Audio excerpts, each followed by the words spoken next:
Tous les 4 mai, depuis 43 ans, dans des uniformes datant de la Seconde Guerre mondiale, ces hommes et femmes rendent hommage à leur idole, le maréchal Tito.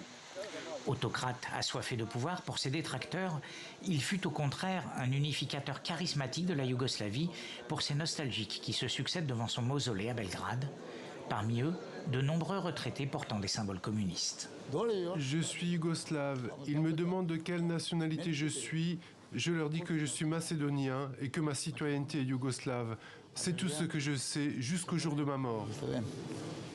À l'époque, nous avions plus de démocratie que n'importe qui d'autre dans le monde. La classe ouvrière vivait sa vie, tandis que les bons à rien et les voleurs étaient en prison.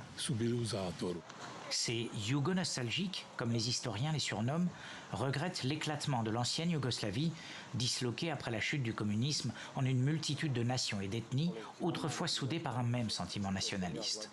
Pour cet auteur serbe et animateur radio, pas question de parler de citoyens croates, slovènes ou kosovars, mais plutôt d'un peuple yougoslave. Toutes les nations sont inventées et représentent un concept politique. Une nation n'est pas un état naturel. Une nation est une union de personnes dans un même espace avec des valeurs partagées et une ascendance commune. Son rêve, que les Yougoslaves, au même titre que les Bosniaques ou les Hongrois, soient reconnus par la Serbie comme minorité ethnique, ce qui confère des avantages électoraux et des financements publics. Nous ne sommes pas des ex-Yougoslaves, nous sommes la future Yougoslavie, pas l'ancienne. Ici, à Belgrade, le renouveau de l'identité yougoslave est encore balbutiant, mais bien réel. Ils sont de plus en plus de jeunes à s'en réclamer. Au dernier recensement, sur les 6,5 millions d'habitants que compte la Serbie, 27 000 se déclarent officiellement yougoslaves. C'est 10% de plus qu'il y a 12 ans.